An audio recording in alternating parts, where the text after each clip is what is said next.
Scheming on the corner of the block. It was Ray, Killer J, Flip, Ricky, and Little Porter Rock. Devising a plan to take Mr. Lopez for his loot and shoot to kill if somebody get cute. And they starving in the ghetto, notice armor in your metal. When you're fatherless and settle for the garbage in the kettle. It's too many days of being broke, that'll invoke greed. Wanna forget the problems, that's why they smoke weed. The plot went down for the chosen spot. Forget if he was old or not, they get him when he closed the shop. What up, y'all? Welcome to another episode of What Words Are Worth. And today, I got another guest that you know of from a dope group called the Arsonists. He goes by the name of Q Unique.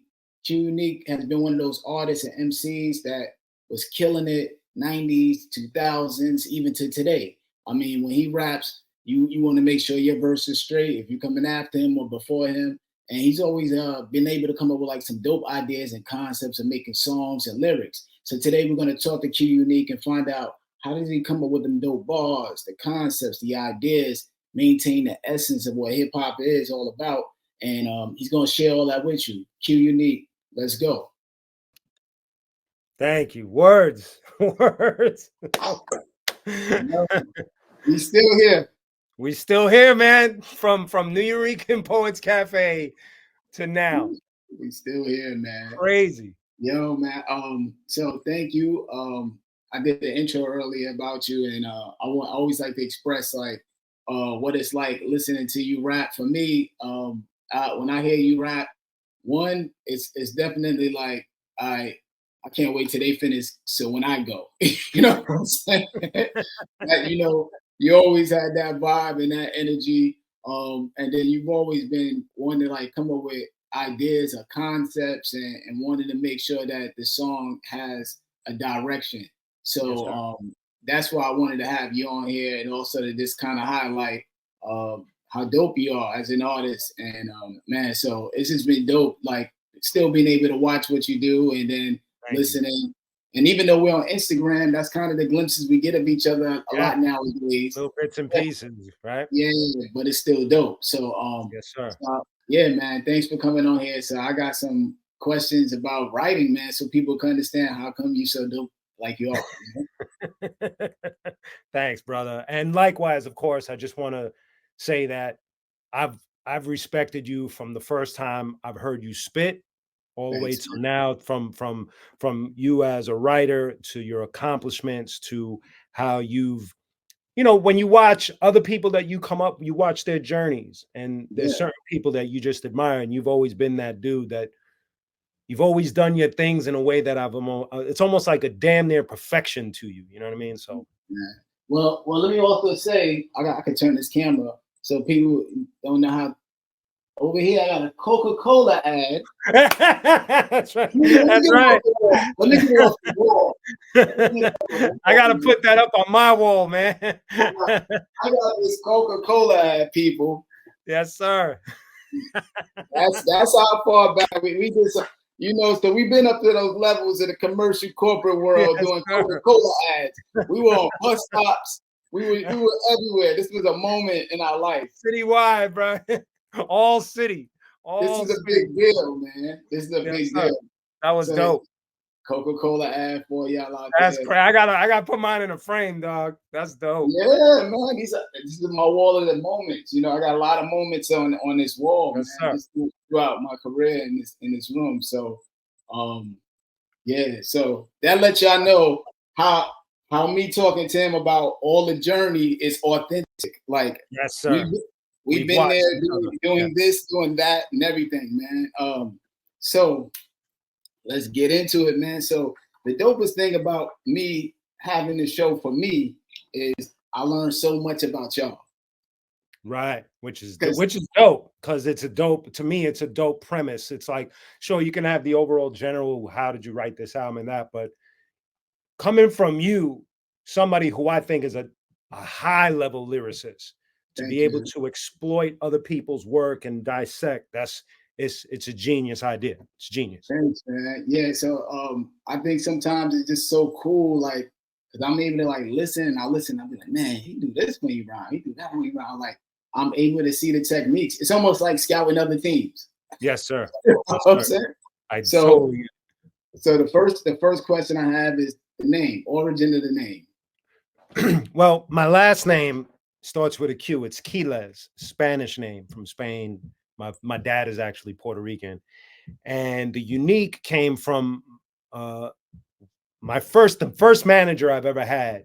When you coming up, you're like, I need a manager for no Yeah, reason. right. You think that's the magic. The magic We is gonna thought that was, yeah, we thought if we get a manager, we're gonna get on quicker. Yeah. the magic is gonna happen. And she just said, we were talking, and she was like, at that time, because it was early, this is early, and this is like, man, I want to say 89, showing my age right now. It's all And good. she was like, you're just very unique. And it just morphed into the whole taking my last name and that, and just moving forward. And that was it. It was a real simple thing. Since then, I've always wanted to change it, because with certain names, they kind of like, they age, and Yeah. it was cool for the time. And then you start watching other cool names appear, and you're like, oh man, I wish I would have said that. I wish I would have called myself. Or people go with their regular name. Yeah, I love that. Like I love like Reggie Noble or Keith Murray. I love shit like that, So Yeah. so that, and I was trying to do that recently, where I was trying to take my name Q and take my mother's maiden name, DeVita, because I'm Puerto Rican and Italian. And I was going to call myself Q DeVita. But then everybody was like, no, but you did so much work under the Q unique. And I was like, all right. You already put in a lot of work, man. Like, Yeah. And then nowadays, especially, a lot of people have aged with us that are in other arenas. Yes. So for you can like go to a book signing and be like, you say your regular name, they be like, oh, all right. You say Q Unique. What? Q Unique? Yeah, it's weird. Yeah. Now if you do the Q DeVita, they'd be like, all right, that's cool. As soon as you say, yeah, right. As soon as you say the Q Unique, they flip out. So you can't, No, I know. it's I'm so stuck. many other arenas that have it. So Yes. with writing, right? Are you writing on paper still, pen, computer, phone, in your head? Because I don't know how you write the rhymes. So now I've come to the point where it's all head. Like, Oh wow. I think, sit, think, go to the mic, blah, blah, blah, blah, blah, blah, blah, blah, Oh, sit okay. back, play it back if I have to fix a word or something. But there are moments where, and I'm sure you can relate, where if I'm trying to multitask, I'll have like a scrap of paper with no lines on it. So if let's say I'm trying to post some content and I'm doing laundry and all of that, I'll write a line down so that I just don't forget it, and then take that line, put it in the thought process, and then build with it but obviously it took time to get to this point where I'm just thinking and just spitting it out as I think, and repeating it over and over again until it becomes not only memorized, but the cadence is kind of okay, and Right. the first draft is something that I can stomach, so that when I play it back, I'm cool with it. Because I'll be nitpicky, even if it's a fresh new thought. You know how it is. You just want it to fall on the beat a certain way, and I Yeah. just won't blurt it out to be sloppy just to get the idea. I want to remember how I bounced it to the drum and to the kick and the snare and the hi-hat. I want to memorize how all of that came together, not just the lines and what I'm trying to say, but how I'm bouncing it. Right. So yeah. And when did you make that decision to because you didn't always write in your head, did you? No, I used to walk around with a composition notebook. Yeah. Yeah. What was that decision?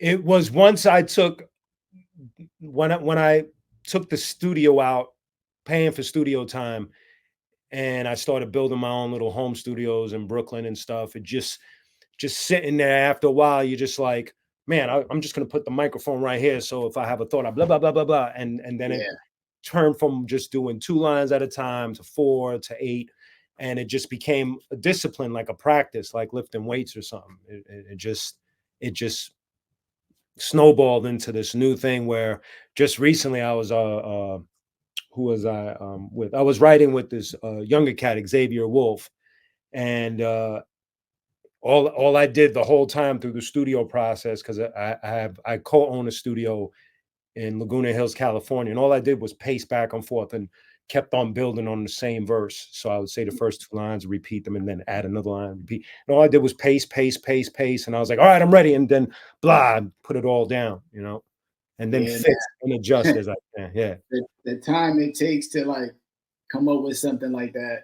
I've tried it, and then I was just like, I almost felt like I had everybody else under pressure with time. I was like, you know what? Let me just write it. You know what I'm saying? Right. Let me put it down as fast.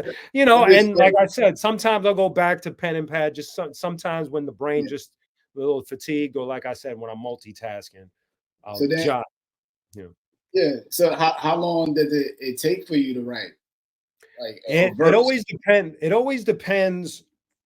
For me, if a producer or an MC hits me with subject matter, Okay. that's the best, because now you're like, now your brain is just gonna start to think about all of the things that surround the subject matter, and all the lines just hit instantly.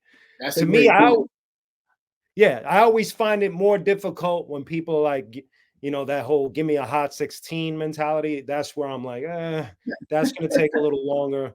You know what I mean? Because I'm not I love it, but I'd rather, like as you alluded to in the beginning, I'd rather have an idea and go with the direction for the song than just like say like crazy, witty, or wild stuff for 16 bars or 12 or whatever it's going to be. So those are the faster ones, but the hot 16s, I take a little more time, because you know how it is. It becomes competitive, and you want to say who's going to say the craziest shit first, and how am I going to, you know, Yeah. go in and really wow y'all. So that's my order of it. So you have I was watching it on your gram, and then you got the song is I Seen. Yes.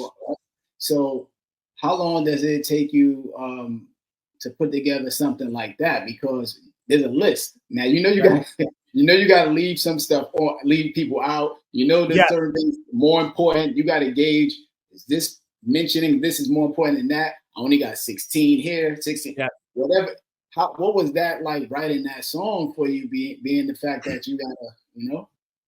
It's true that you don't want to leave people out, and there's certain people you want to include. That's dope that you made that observation, because I'm thinking of the second verse, and there's certain people that I might have put in that might not get everybody's attention, because they not maybe the whole crowd doesn't know who I'm talking about, or they need to be reminded of certain names. Right. So yeah, there's definitely that, where you're trying to be inclusive with certain people because you got love for certain people in your journey. And then there's just those people that you've met along the way that were cool, but you didn't have like that whole massive friendship with. So Right. usually what makes those things tricky is trying to compact the story in a line. You know what I mean? So, Yeah. like for instance, like you, I'm sure we both have dealt with A Tribe Called Quest. My story was enough for me to do a 5-minute video about what had happened working with Skip Anselm, and then being in the room while they did Lyrics to Go. And obviously, I'm pretty sure I could have talked about it for an hour, but I had to condense it down to 5 minutes. Now, on that song, I put it in one line. So I'm like, let me try to just give you the summary of what happened here, and then I'll tell you what happened with me and Busta Rhymes here, and what happened, but all one line. So that's what that could be tricky, but you have to just like give in to not being so over detailed, and just get to the point. Every line is get to the point. What did I see? Get to the point. What did I see? Get to the point. And that's what makes those songs fun. And I've done that for those kind of songs, like I've seen. And then I recently did one about my brother that passed called 133rd Psalm, where again, I'm getting to the point of our relationship as brothers. I'm not going to give you the whole 30 plus years that we've been brothers before he passed. I'm just going to give you 2 minutes, a 2-minute summary of our brotherhood relationship. And so you got to really get to the point. That's how I look at those kind of songs. And especially these days, attention spans are kind of shrunk, where now I see myself putting up 40-second clips, minute clips of pieces of songs. So again, now I'm learning even more. Get to the point, get even in shorter, more dynamics. So I'm learning a new discipline of getting to the point, but as a writer, with certain songs, you want to get to the point fast. Although I love to drag it out sometimes. I have songs on my first album that are 3 verses about one subject, which is Yeah. now I look at it, I'm like, damn, that's crazy. That's a lot of words. But now I understand, get to the point even faster. So that's my thought process of writing those kind of songs. Condolences about your brother. I didn't know that. Thank you, bro. Thank you. So, what is it like for you? Do you prefer when you're writing these to write in the studio, whether at home? So, like, if you got to go out somewhere to the studio, do you prefer to write it there or like be home and then pop up with it? I used to enjoy, I think I enjoy when I'm doing the rock stuff, and writing that, I enjoy doing that at home because that's more of a slower, it's not as slow, but it's more of a slower process for me to write rock lyrics because the way choruses are structured in rock, it's you want to really hook people in with that chorus. So I'm more meticulous with when I write rock lyrics. As far as hip hop now it's become, because a lot of my friends in my circle are used to me just leaving the room spiritually and mentally to go find my lyrics, and my shell is still sitting there. They trip out on it. So I'm used to being in any studio and people just watching and waiting to see what I'm going to do. In the beginning, I didn't like it, because like you said, it feels like a pressure. Like, man, I hope I'm not slowing everything down, or hope I don't say something silly, or this is raw. Nobody's ever going to understand what I'm saying is in raw form. I'm not getting a chance to adjust. Something might not fall on the beat correctly. But now I'm a lot more comfortable. I mean, that session that I had with Xavier Wolf, there might have been like 10, 15 people in the room. Yeah. So it was weird because some of the people I didn't even know, but it was still like I could feel like I was calm. I didn't feel any, the only I don't know if pressure is the right word, but the only feeling I had was waiting to see what Xavier Wolf was going to say, because he's not from our era. So he's a young cat. So I'm like, it could be a little awkward when you're dealing with somebody that's from a different era and they just have a different way of doing things. So I'm just waiting to see what his approach is, because he's foreign to me in that way. If I'm in the room with you, I'm going to feel comfortable. I've seen you for a million years, whereas I just met this kid. So I'm like, all right, let's see how he's going to approach this. I think that's what's dope about your name and who you are, is that it buys you patience.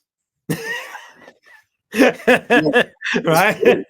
Because we've been in studio sessions and there's engineers, and I always like to shout the engineers that sat there, man. There was a lot of engineers that sit through a lot of dope stuff, whack stuff, whatever, and to this day it's how it is for the engineers.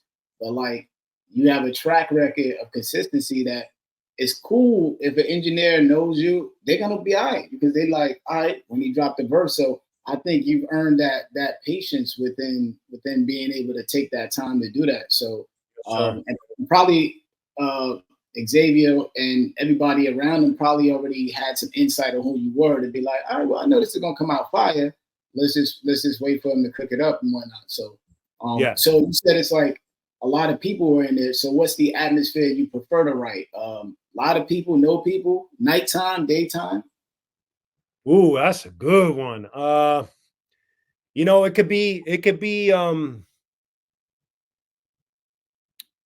could be detrimental if there's a lot of people and you don't know, because you know how it is. If somebody throws off the vibe, it's like,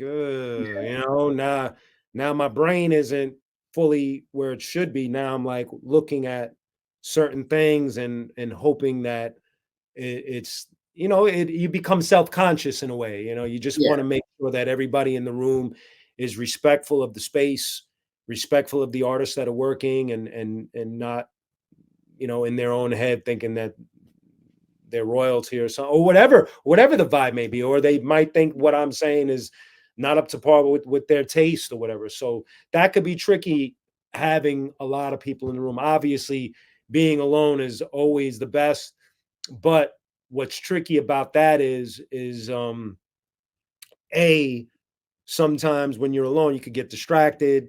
So the work becomes broken up into segments. You'll write, I'll think of some things, put them down, then get up, make something, probably read a book, play a couple of minutes of a video game, might watch an episode or something. You have to. I said that earlier to somebody. I said, yo, sometimes I gotta go to the fridge and think of the line. Yes. Or something like I purposely now watch different series, and it's not to watch I'm split. So part of me is watching for the craft of filmmaking and acting, right? And then there's that MC side that's digging for a line. I'm digging for that metaphor, that simile. I want to see how I can use this character in a rhyme. Everybody's watching this series, so how can I bend this character's name in a punchline or some sort of concept for the entire song itself? I've done that a lot of times where, I have a song called Language Arts where I'm taking classic martial art movies and I'm using them as metaphors and similes to how we write as MCs and other songs that I've done, like where you take directly from the film or the series and use that. So this is another subject, but I'm gonna come back to this later. Maybe we talk. You need a book of bars.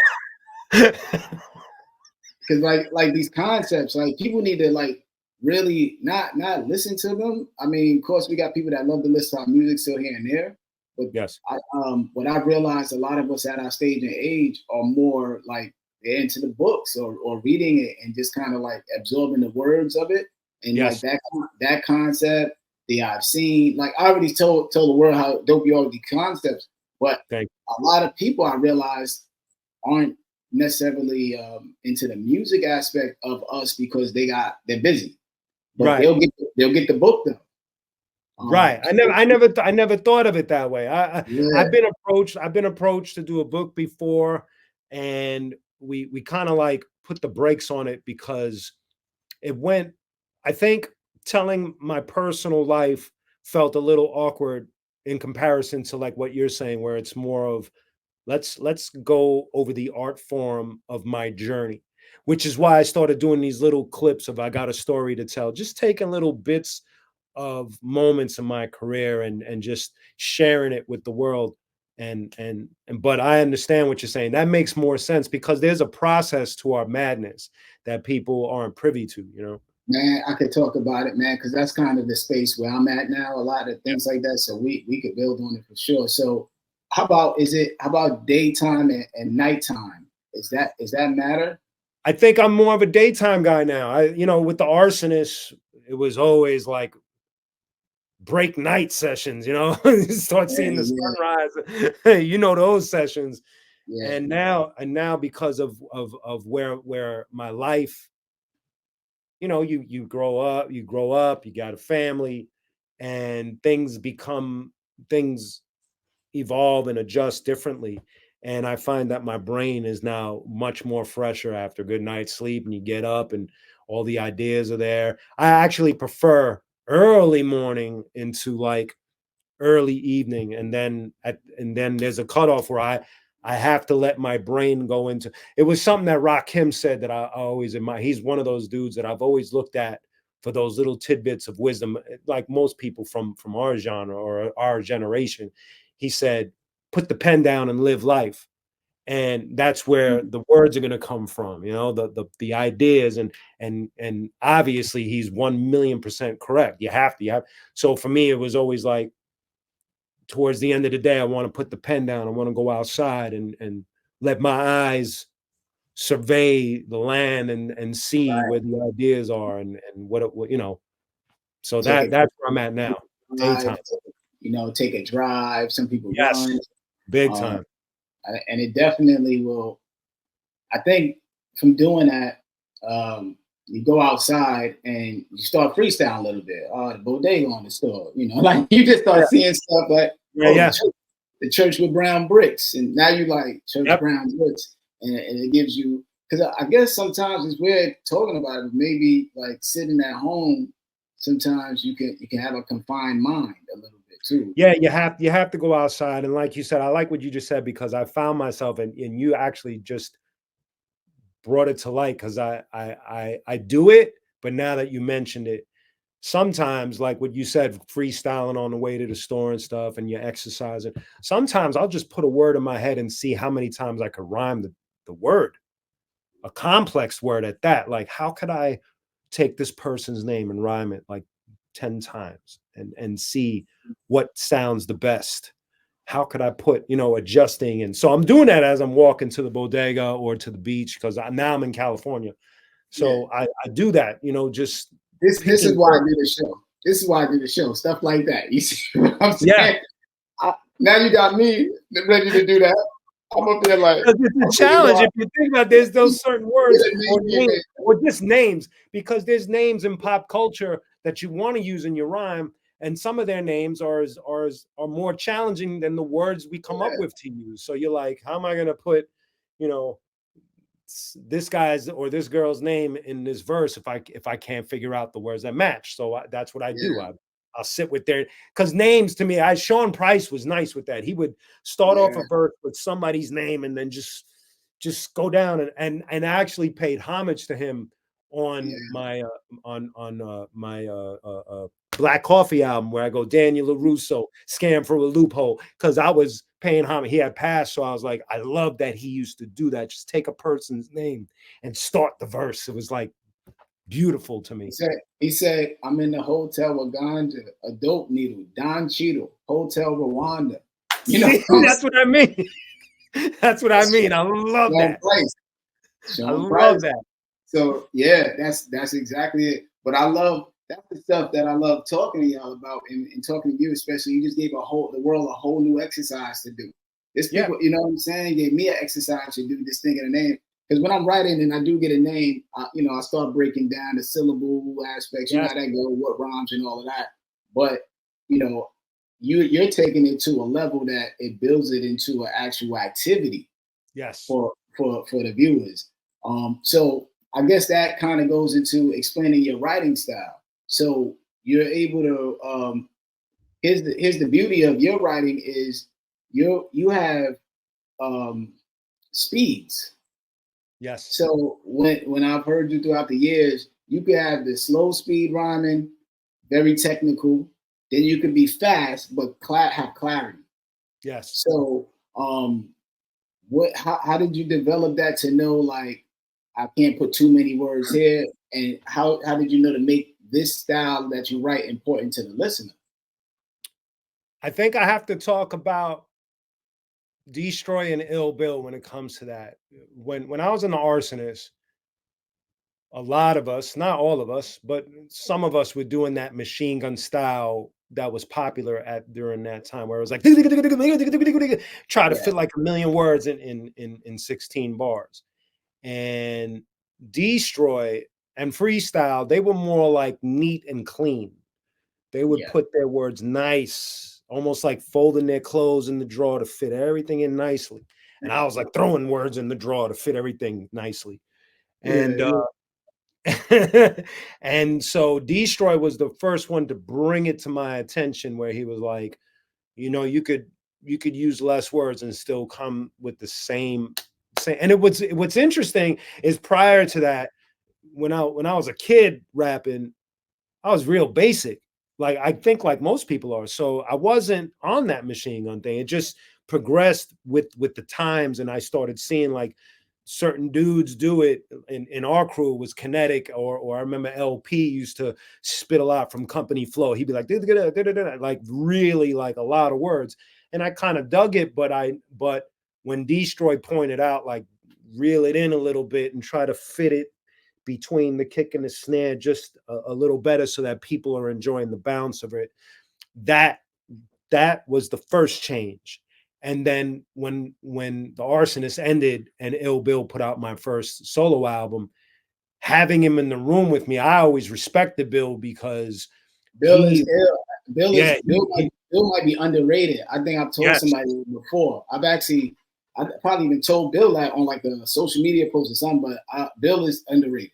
He is ridiculous. And so to be able, like, I've always known Bill, we worked at Fat Beats together, but to be able to sit with him and go over technique with a dude like that, it changed it. He showed me the whole compound sentence style where you're not just rhyming the last word, you're rhyming like the last 3 or 4 words, and per each 2 lines, which made it even more challenging. But then what it did was it reinvigorated my brain to really enjoy it, because it became more challenging. It was like, I'm not just going blah blah blah blah blah cat, blah blah blah blah blah blah hat. I'm going blah blah blah green man, like trying to fit the right.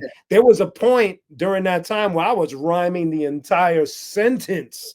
Line 1 was this, line 2, every word rhymed line 1, which was even more crazy for me. I stopped doing that, but maybe it might happen by accident now. But his input made me really go on this journey of, oh wow, I could really like go crazy with this, and just really challenge myself to rhyme not only just one line, but the entire sentence or in between, and then come out like, I remember Grand Poobah used to have the 3 style where he would go, no, no, no, no, no, no, bat, no, no, no, no, no, hat, no, no, no, no, no, no, no, sat.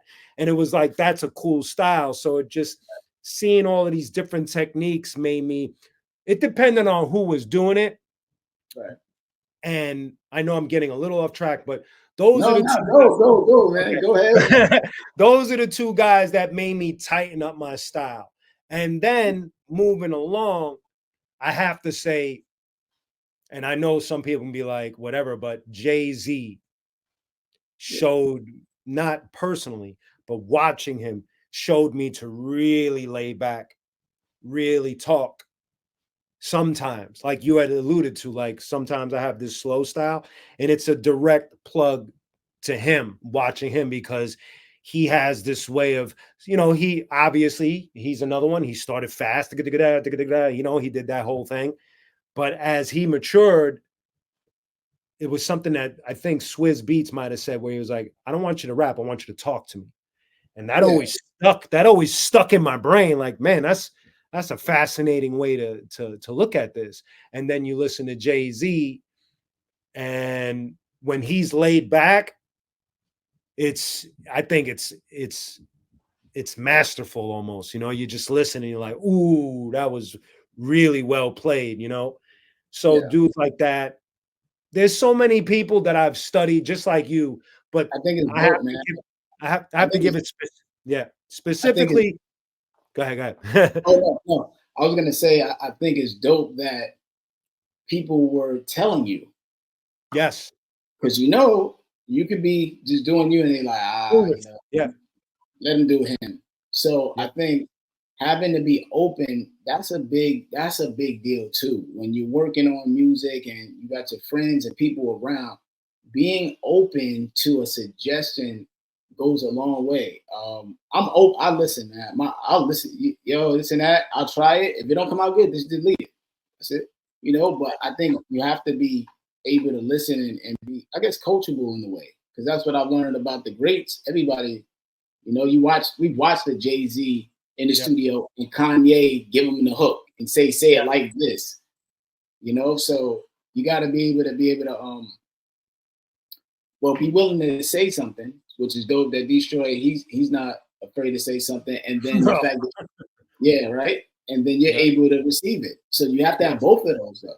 You got to have both of those. And that's the thing, and that's beautiful that you said that, because a lot of the times when I work with people, I always have to premise them by saying, hey, don't be afraid to make a suggestion. I am not that guy. And to expand on your thought, it's like I can't take all the things that I've accomplished and walk around like a general with all the badges and things, and like, push people out the way and just go to the mic with what I think is, I'm because I've been able to evolve in such a strange way, where I'm doing 2 genres at once in my life, where I'm writing for rock music and I'm still doing hip hop. That's all based on taking my ego and putting it in my back pocket, because I would never have been able to learn to be able to split my personality and my brain to do these things without listening to an Ill Bill or a Destroy or a Freestyle, and at the same time listening to the dudes from Korn or from POD or for whoever I've been around. if I'm not absorbing that, if I'm not taking the lesson, how would I even be able to even evolve with the Arsonist itself? Imagine if Destroy would have said, "Hey, dial it back," and I would have been like, "Nah, I ain't dialing anything back." And I stood with that machine. I would have fizzled out a long time ago, man. Right, and that goes for all of us. Me, I'm in the studio. If Ace say something and say, "Yo, say this," or if he give me, if I'm featured on the regular Ace, he gives me the direction. Then he say, "Yo, do it like this or that," and you just run with it and go with it. So that's the craft of songwriting, and that also stems into like writing to the beat. So is that your preference, writing to the beat, or you like to come in with the rhyme you have already? I like writing to the beat more. I do like writing. I do like thinking of lines. Well, like we said earlier, like walking around. But I like writing to the beat because now I'm getting a chance to tailor to the situation. Because I like challenging myself to different bounces and things like that occasionally. So if I have the opportunity to sit with somebody's drum program and fit my words nicely, or in a way where it's going to be attractive, then that's very important. So writing to the beat that's primarily the better choice for me. I'm not laying around. I'm not, huh? You have rhymes like laying around though? I do, but I'm not as much as I used to. Remember back in the day, you would always prep, or I might get on Stretch and Bob. I might go over here. So I'm gonna drop these bars, and you know what? I no longer even like the idea of that. I don't like the whole like going to a radio show or whatever and spitting, because I think it kind of like what I don't know if I'm correct. It's just my opinion. I just feel like everything's so oversaturated that it's best to kind of like hold back on your product and give it at the right times. It's like, I don't know that everybody dropping a verse is going to do anything for hip hop on a whole. Like there's certain dudes that do it, and it's like Black Thought when he did it on Funk Flex, like it was like, okay, that was very necessary. That was necessary. But I don't know if it works for the other 8 million people that have done it on Flex's show. So I become really reluctant to do things like that. So that's why I don't prep with just rhymes without beats. Now I'm more into songwriting. And I think that has to be a tip of the hat to what rock has created me to be, which is more of concepts and songs and thinking of writing things that make people think, instead of the whole, man, he just like said some crazy shit on a song. So that's where I've changed a lot in my evolution. So then when you're writing these songs, what's the revision process like? So you know, because you're writing in your mind and then going to the mic. Do you ever, what are you doing? Like, that didn't sound right, erase it. When you're writing the rock songs, is there any differences? Because I haven't written rock songs, so rock songs are very challenging, because what I do is I start with I have the idea, and then I go straight to the chorus, because that's, to me, the most important part of the song. You're not, I feel like people love verses, but just like any rock or pop song, what sells the song, or what gets people to listen to the song, is the chorus. Most, when you walk around and you sing a popular rock song, you're probably gonna, come on, feel the noise. You're gonna think of that. You're not gonna think of his verse at all. You're just gonna go straight to the chorus or any other rock. I don't know why I thought of that song first. I get what you're saying. Right. Whereas with hip hop, it's fascinating.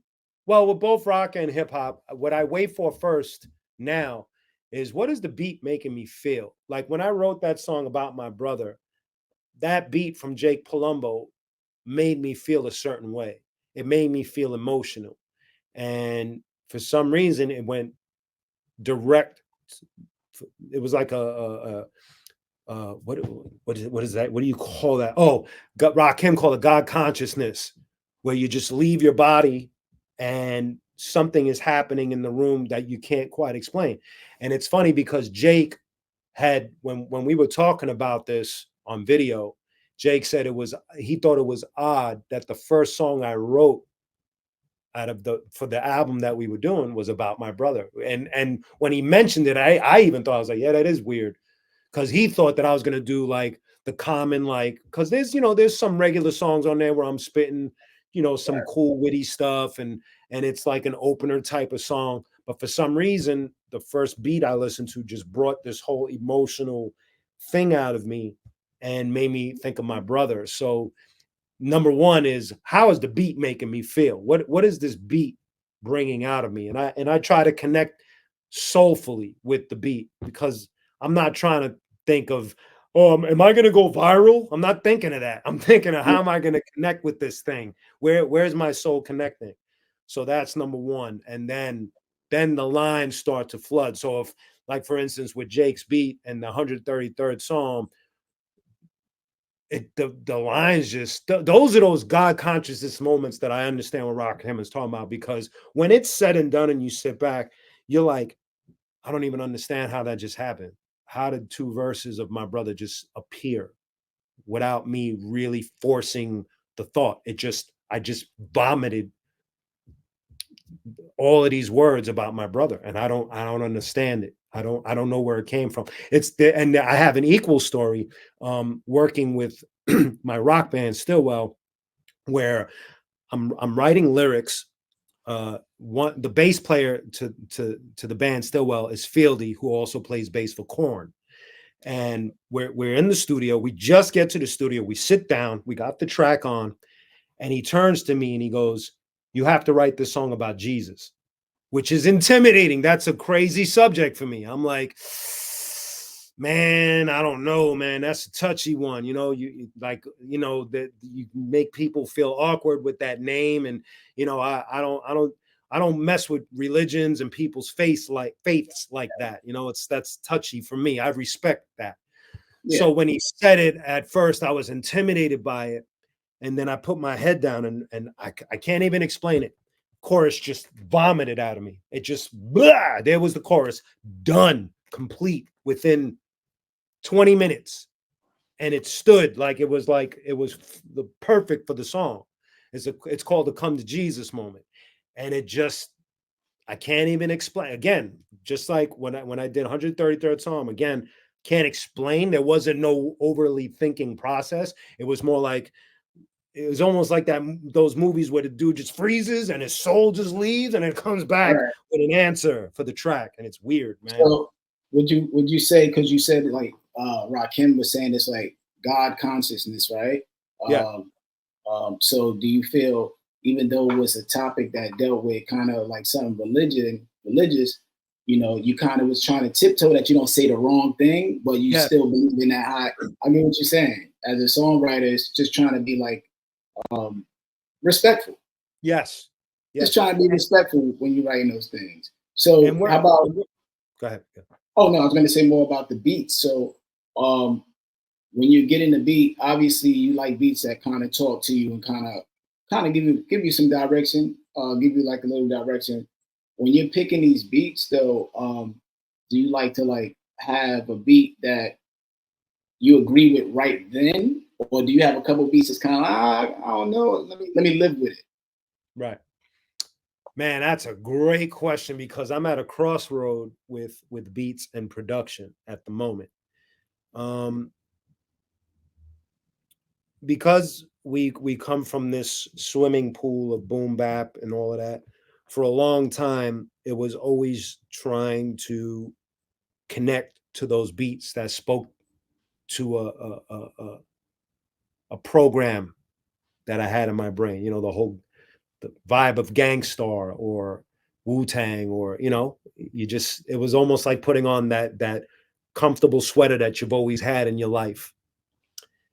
And now where I'm at with beats is I want to explore. I want to see how far we can go, and how far I could go as a lyricist with the music. Because the more and more I watch a dude like Kendrick or Tyler the Creator, or I go back into Outkast, I'm floored, not just by the lyrics, but by the entire package of it, the production, the musicality of it. And I feel like the swimming pool of boom bap is beautiful because it's for me now it's more reminiscent of a time. Yeah. And I think that time for me is coming to a crossroad where I'm kind of like I mentioned, especially with the younger cats like Kendrick or Tyler or so many others, kind of looking at what they do in their process, and I really enjoy it. Like when I put on their albums, I'm like, I feel like it gives them more opportunity to explore their lyrical ability and their bounce and how they're saying things and what they're saying and how they're doing it. We came up, when we came up in a wild time. And I try to explain this when I talk to certain people, but we came up during a divide. We came up with underground versus commercial. Boom. Right? It was kind of like, even though hip hop was commercial, if you think about Rapper's Delight and Rule the World, those things were commercial, but then it started feeling like it only dealt with like luxury and things like that when it started getting into that era of commercial. But I always be like, well, hip hop always started talking about what bragging. I got a rod in the Benz that, like, it started with all that. The time from the beginning. But it got me and you grew up in that time that there was like a real divide of underground versus commercial. And what's so dope is like once that bridge got mended, and the internet helped a lot with that too. It's just that I love the fact for all the artists you mentioned, they don't care about this stuff. And that's what I love about now, us doing music now, like you said, more than probably when we did it then. Because it was strict back then. It was strict.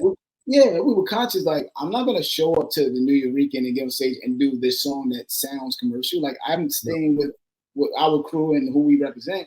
But now, just have fun, feel free, and that's what I love that you brought up, because I don't think people, even of our era, still have that freedom. They don't have that freedom, and they're limited. And I say that respectively. I love everybody. But I think it's a mindset. Yeah. It's a program, because I just said it for myself. Oh yeah, the program, like you said, yeah. It's been a long time for me. Like the album I just released with Jake, it still has that element of boom bap. I brought a turntablist on. It still has all of the things that you check on your list of being real. Yeah, sure. And when I was finished with it, I was like, that was beautiful. I think Jake brought the best out of me. But now moving forward, especially, I've been working with Dove, who helps me, who works with me with YouTube. She's a YouTube specialist and deals with all of the DSPs, and she was the one that kind of like was watching everything that I was doing, and she just made a simple observation and said, why don't you bring what you do as Q Unique with what you do with the rock and somehow morph it in a way where people hear you singing and rapping, and not necessarily rap rock. That's not what she was getting at. It was just more like looking at everything that I do and kind of like bringing it together finally, like you said, mending that bridge and bringing it together and see what happens. And it felt like a nice challenge, because there's that country dude, Jelly Roll, who kind of does that already. He kind of like in his vein, where he's got the guitars and it sounds like country music, and then he'll put something where like somebody like me and you will hear and be like, that's hip hop. What he's like. I feel like we realized like there's no consequences for just having fun doing it. So the fun of doing anything and everything now, this is the time more so when we were coming up, is more, you had backpack, underground, commercial, somebody selling out, pop, all these labels. Now it's like you said, you listen to a Tyler, he may have a song that's boom bap rapping, and then next thing you know, he got a joint that's commercial, like that's out there on a pop joint, So I always think that's just dope that you mentioned that, because there was a division, and you have to get over that within yourself to just like, yo, F it. I'm just gonna make joints that I think are dope. And what's crazy? You said that there was a division, and I had pointed this out to somebody. The division was so crazy that I have the magazine, The Source. Remember when The Source used to do their editorials on the first page? Yeah. And in the editorial, they were talking about the division. And I don't know what possessed the writer to do this, and I was cool with it, but he was trying to verbally give a scale of how the division was. And this is how the words were. He said, on one side of the spectrum, you have the arsonists, and on the other side, you have Puffy. And it blew our minds as the arsonists, because we were like, that's crazy. They're saying that we're the other side of this commercial thing. You have that magazine still? I do have that magazine. Yep. When you get a chance, send me a picture of it, because I'm going to put it in the interview. Okay. I will send it to you. Definitely. Yeah. So again, keep explaining that though. Yeah. So just to highlight what you're saying, that's how crazy the divide was. So for somebody at the source who we didn't even, he was faceless to us. Now I have to go and check the name, because at the time we didn't even know what. I think we were so geeked over us being mentioned on that level in the source editorial first page that without even asking us, which was dope, we nobody gave us a nod or a heads up. That's definitely dope. That's dope to be thought of that way, but it just highlights what you just said. That's how crazy the divide was. It was like Arsonist one side, Puffy the other. It was like, it was that. Yeah, that's dope, because it's like, Puffy and them holding the flag for that. Y'all holding the flag for us. And they said, all right, who can we get to represent them? And picking y'all was definitely ideal. Crazy. So with the writing and hearing your rhymes, the storytelling aspect. So when did you really like tap into, I got to make sure, like when I watched the I seen joint today, and I was like, yo, this is kind of like an illest story. Yes. You know what I'm saying? Like, so where did you get into the importance of knowing that the storytelling is what would keep you here? Because in rock, it's stories. It's very storytelling. So you can't just freestyle and rock. So how can you get that passion and direction and know like storytelling is going to be a thing? Great question. It was one song that changed everything for me that I wrote called The Setup. It's on my first solo album. And it was the reaction that I got for that song. It became one of my most streamed songs. It became one of those songs that people were DMing me big paragraphs on how the song helped them, how they could relate to my story. And then on that album, I ended up telling several stories. And so the strengths of my first solo album are the story rhymes, like Father's Day, The Setup, man, I hate when I can't remember, Fashion Victims, Psychological Warfare. These are all story rhymes versus the Hot 16 crazy. Matter of fact, what's funny is when I review, I recently had to review my work because I was in this process of cleaning up my catalog. And so when I listen to the Hot 16 type rhymes, I don't like them because they're a reflection of where I was at the time. And at times it's kind of embarrassing because I was definitely in a more wild and angry place. But it also helped the storytelling, because then the storytelling became no holes barred. So there's a lot of truth, especially in that first album. When I did the song Father's Day, it was dealing with an issue of growing up, under a very dark household, and how I was processing it as a child, and what my thoughts were as a child growing up in such a dark household. And when I got the reaction from listeners, it was like all of a sudden I became like this spokesperson for people that come from that broken home, darkness, and rough household situations. And then as the more and more stories came out, I found that I enjoyed that way more than doing the Hot 16 or the whatever. The longevity is definitely in the storytelling. That's the longevity of it all. So that's what I like when I listen to you. I just know that's what I'm getting. Is no matter whatever the concept is, you're gonna say it within a way, and it's almost like there's lessons in what you say too. Yes. I have to. When I'm listening, I hear the lessons too. Like, because the way you're saying it is like you're laying it out with this sense of clarity that, okay, Oh snap! All right, like the lines, the way they're written are, I have to acknowledge it to be like, Yes. wow, okay. So, yeah, I enjoy like watching you rhyme and hearing you rhyme because one, I can see the energy. So if you guys haven't seen Q Unique Rock energy, that's one. But Thank then, and back then it used to be break dancing. It was full show, Yeah, yo. it was nuts, man. It was a production. Yo, full show of all the elements, everything. Um, and but today it's still represented with the rhyming and the energy. Yes. But I'm watching it and I feel like you've taken that kind of like flag with you to make sure I'm gonna say something, but here's something about this that you could take with you from it. Like you're giving something for people to take with you. Yes. It's important whether I'm talking about a, a story like there's another song on my new album called "Don't Want to Wake Up," where I'm. It's almost like a tip of the hat to KRS when he did "I'm Dreaming About Being a Blunt," and he says Yeah, all of these names. And what I did was it was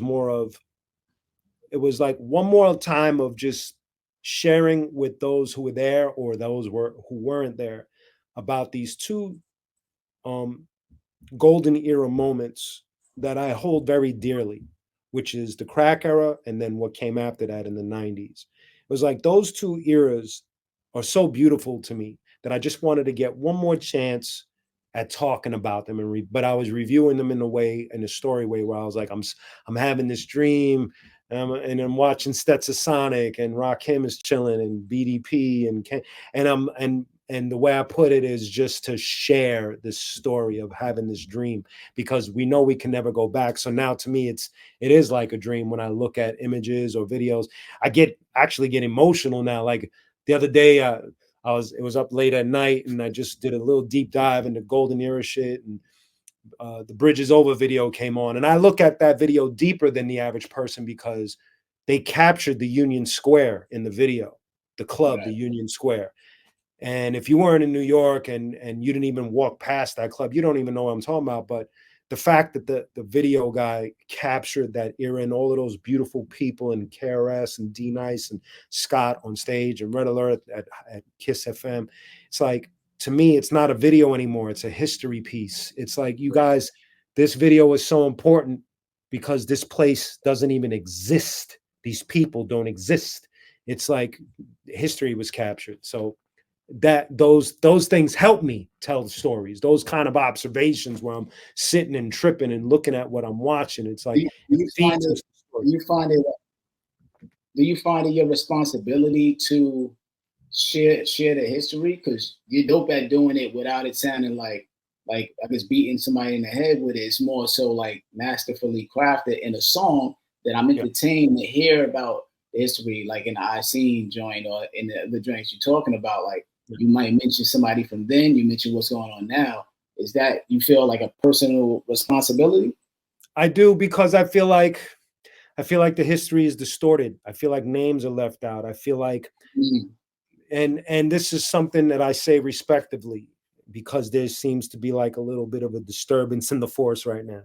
yeah. And I try to let people know that That well, let me just go on record. They've been there all the time. You know what I'm saying? let's just cut. I I didn't want to get into a deep like No, convo about it, but let me. I well, one, I'm in the '70s. I've pretty much been here all the time, and right, since I've been here, they've been here all the time. right. And people, so the whole Hispanics and Latino stuff is a dead. No, I don't want to hear about it, yo. They've Yeah, been there. You know what I'm New saying? York. It's a New York thing. Somebody said it to me beautifully. It's like, you know what? If you just take the argument out and just tell people hip hop is a New York thing. And he's right. And the person that I forgot who even said it to me, I was like, that's absolutely right because you needed New York to create what the hell we're looking at. The aspects, the elements of the South Bronx, Brooklyn, Queens, Manhattan, what it looked like, what it smelled like, what it felt like, the vibe, the struggle, the drug epidemic. You needed all of these things, the stick up kids, the Dapper Dan, the Wu Tang. You just needed this universe.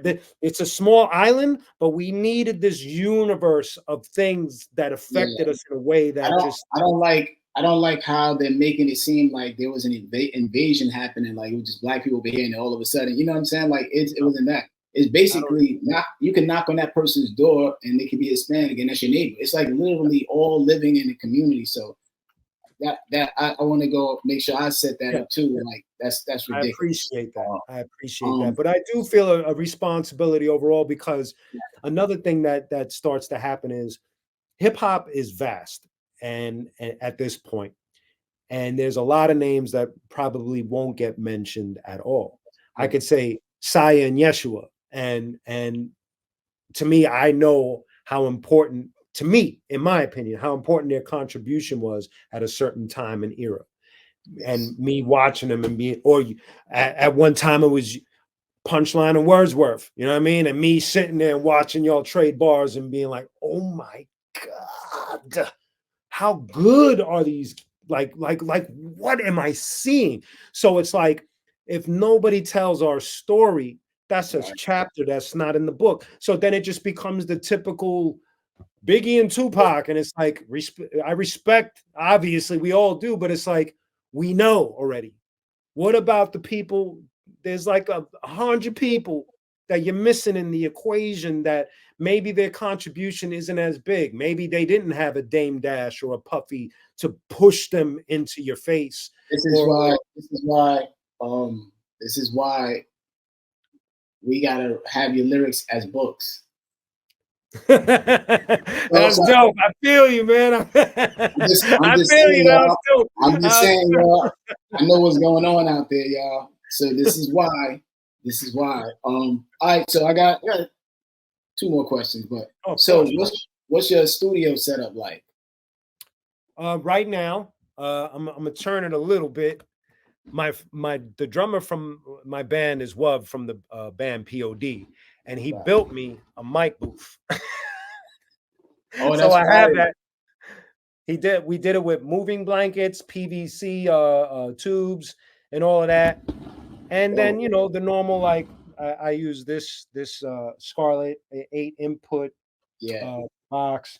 I got this for when I'm like just doing vocal warm-ups and stuff, in-ears, Audio Technica.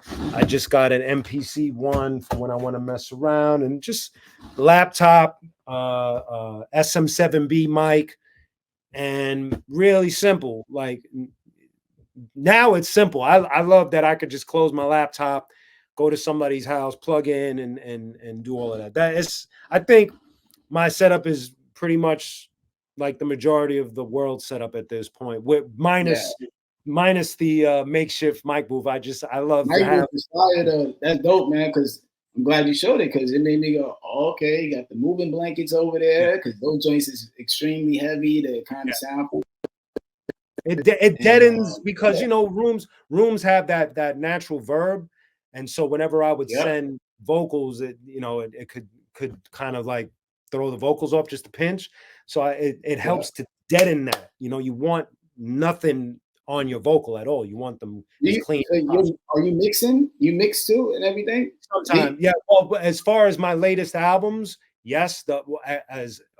With this new album, Royal Blood, I shared the mixing responsibilities with Jake, where he mixed the beat, and I'm kind of like really nitpicky with how my vocals come out. And so in order to not slow down the process of putting this album out, I would mix my vocals, he would mix the beat, and we would come together. But Jake Palumbo, yeah. He's dope. Shout out to Jake Palumbo. He's working with Beat Miners too. I interviewed Beat Miners, and they brought up Jake too. I'm gonna have to bring Jake on here, because everybody bring up Jake.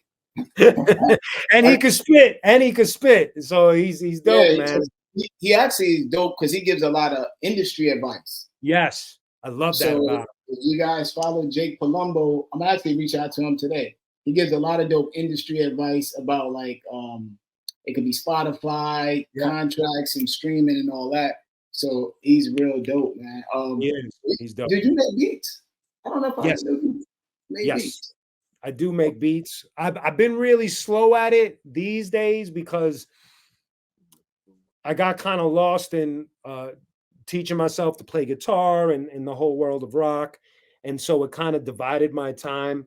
But sometimes I'll just throw on the MPC, throw on a drum program, find a quick sample, throw it on just to get a verse, just to keep an exercise. Sometimes you, not sometimes, if you're serious about this craft, I just feel like you have to find ways to stay sharp, whether it's getting a batch of beats from a producer and just writing, even if you don't use them sometimes, because we all know that sometimes we write these things and not everything is going to get used, but you're just staying in the exercise of putting words together, which is important to us. So sometimes I'll just throw on the beat, the MPC, make something real fast just to get something out of my head and put it together, and then record it and then save it and keep it on a hard drive. And I have a few of the, I have a lot of that there that's just sitting there. Like, I don't remember what I said, but it's just to stay in the exercise. It's not like when I go to the gym, I don't remember every time I struggle benching. It's just, I know I got to bench, you know? So it's like that. It's the same thought process for me. I got to stay in the exercise of it. So I asked this question, like 3 artists you recommend us to listen to. One, I want to say Stillwell, right? That's the group. That's that. Yes, that was one of the bands that I do as far as rock stuff. Okay. It's alternative rock. It's not metal. People usually they get that a little twisted. It's just alternative rock. It's almost like in the vein of like, I don't know, like grunge or like what the Foo Fighters did or anything like that. I'm not saying we sound like that, but it's in that swimming pool. Yeah. So give us three artists in any genre, music, whatever, like you want us to check out. Like, yo, it could be your stuff, it could be whatever. Man, that's a good one, man. Now my mind is flooded. Like, you should say this, you should say this. Q, you know, and I know you've written mad songs, but there's some songs that you've written that you're like, yo, I want y'all to go hear this from me. Because you know, there's some songs that have affected people that everybody didn't get a chance to hear that you've gotten. So sometimes when I do this question and people give me other people, I don't mind that neither. But you know, talking to you more and more, I'm up here like the sign language, language arts joint. I'm like, yo, everybody need to hear that just to hear. You get what I'm saying? So maybe it's some. So then what I'll do, whatever you suggest, man. So then I'll premise it. I'll start it off with, I would ask people to go and revisit my catalog because I'll say this about it. I recently hit a crossroad where I wasn't sure if I was going to continue. And to make a long story short, it was suggested to me to continue because my input to them was just too important for me to just stop. So I had to figure out what was bothering me. And what was bothering me was that my body of work was sloppy because I got caught up in that whole mixtape era. And it probably worked for a lot of people. It just wasn't for me. That era was, I was trying to fit into something that my mind isn't necessarily wired for. So what I ended up doing was I started working with Soul Spasm, and they helped me clean up my catalog. I took all the mixtapes down. I put up some new things. I put out 2 new albums. And so that's why I say I would strongly suggest people revisiting my catalog to get a different, new, fresh perspective of what all the hard work has been for the past 3 years of the last 3 years of my life have been, which was adjusting my catalog, putting out 2 new albums on top of putting out 2 new collector series, which is called Legacy Series, along with the rest of my albums. So that is important for people to go and revisit and see the adjustments as they're happening in real time. From there, one of my favorite rock bands on the planet is Mastodon. And I love Mastodon because they're not typical in a sense of, it feels like somebody took jazz, alternative rock, and heavy music and put it in a blender and gave you this very heavy, technical, lyrically themed, beautiful music that you can't quite call it metal. You can't, it's really hard to label what they are, but I'm very passionate about them because they come with the lyrics, they come with their stories and experiences, and then their musicality is just, it's just stunning to me because I can't play on the level that they play. So that when it comes to rock, that's the people that I tend to go to a lot. And then as far as lately with hip hop, I think I got to come back to our swimming pool and just name people in our pool, from you to Bill to Vinny to Esso with Czarface. And I'm not saying this just because we're on the thing, but I think I say this because I recently got in a friendly debate with Cool Rock-Ski from the Fat Boys. And because he says that, you know, that thing that everybody says, oh, hip hop is dead, hip hop sucks. And when people say that, I get insulted because I'm like, are you saying it because you're thinking of just 3 people that are being shoved down your throat? Is that your gripe? Is that you're just going after the popular artists and saying you're trying to blanket the entire thing because of 3 to 4 popular rappers that we're all forced to listen to? Is that your gripe? Because here's what and I did this to him. I was like, I understand you have a gripe with the 3 or 4 popular people, but here's a shopping list for you. Go listen to this and then come back to me and let me see if you're going to say hip hop sucks. And so he was cool with that because he can see that I didn't want, look, when it comes to the Fat Boys, they're superheroes to me. So exactly. I didn't want to see him be so damn negative about something that I looked to him for. So it bothered me. And then what's crazy is the effect. I didn't even put my name on the list. That's how real I was being with him. I was like, listen to Ill Bill, listen to this, listen to that. It's giving him a nice shopping list. And then months later, after doing that, I was just on Instagram, and he posted one of my videos on his shit and said, check out this dude, Q Unique, repping Brooklyn. He's dope. And it blew my mind because I never DM'd him a video. I never put my link in his thing. I never did any of that because you know, that's just not my way. So it blew my mind that not only that what I told him kind of took effect, but at least he reached in, saw what I was doing, and was like, yo, dude, like, you're dope. And I'm going to tell my followers you're dope. And it was like, oh my God, I can't believe this, you know?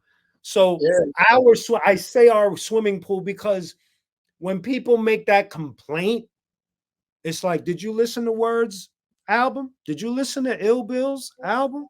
Did you listen to Sean Price's catalog? Did you? Because then you can't complain because you're being serviced with all types of dope stuff. There's nothing to complain about. That's why I say our have to. No, you're right, man. You like, of course, it's a different era, people and all that, but we have to go do our due diligence to find dope stuff. It's always dope stuff out there. Yes, we just have to go out there and research it, man. Yo, Q Unique, yo, thanks for coming on. You know what I'm saying? It's been a pleasure having you. Thank you. And I like to let people know, like, contrary to what people may believe, like, we're friends and we go back. Just being friends, I have to revisit the language arts joint. Like, us being friends, we don't get to hear each other's albums, y'all. No. we don't get to hear every album because we got 40 friends. Dropping albums at the same time. There's a lot of traffic. There's a lot of traffic, man. A lot. So when Q Unique's dropping something, it'll build major. And we're trying within living life to listen to everybody's stuff. So I don't mind. And that's why I love having these conversations with friends like Q Unique, because I get to go, yo, I didn't hear that from you. Let me go back.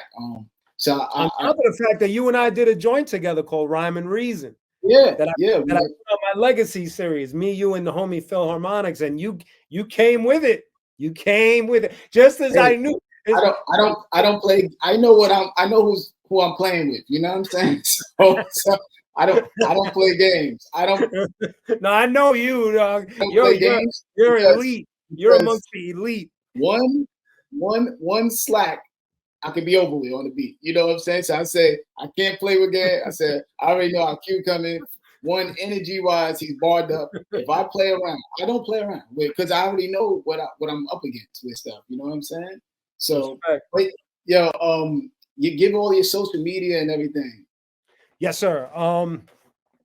Just go to the hub, qunique.com, q-unique.com. It has all the tabs to all my social media stuff from Instagram, TikTok. I'm gonna put it on the screen. I'm gonna put everything on the screen too.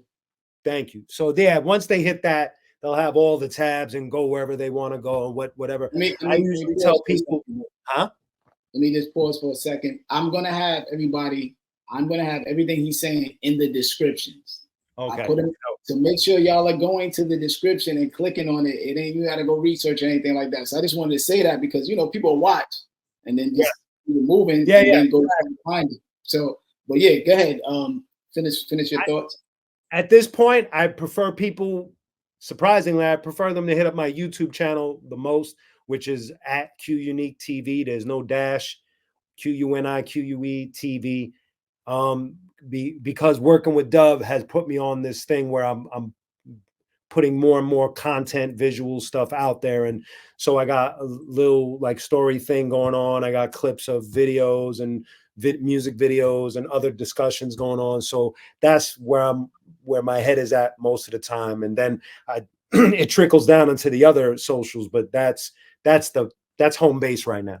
Okay, dope, YouTube. Dope. Yeah. Yo, so once again, like to thank QUnique for being on the show, and like every time, I like to say, peace, everybody out there, and what are your words worth? Peace. Yes, sir. Peace. Man, thank you, man. Sign up now at elevate.miami.edu for my course, Organized Rhyme. Looking at the word legacy, while involving some wordplay, I'll use the first syllable to build upon. We'll use the first syllable, leg. For the second syllable, we'll use an. And for the third syllable, we'll use the word knee. So now we have leg and knee. Can we use it in context with legacy? Let's just see. Wordsworth Productions with a S.com for all merch. I got 2 books available right now. Words Are Worth Volume 1, and I also have a children's book called Socks. Age range from 12 to 15, so it's kind of like the middle school and high school age range, but adults could read it as well. The Wizker, if you're into skincare, the Wizker will help prevent razor bumps and make sure you got smooth skin all around.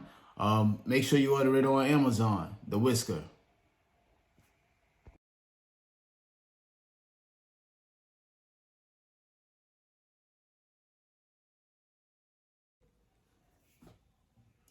Make sure you check out Wordsworthproductions.com.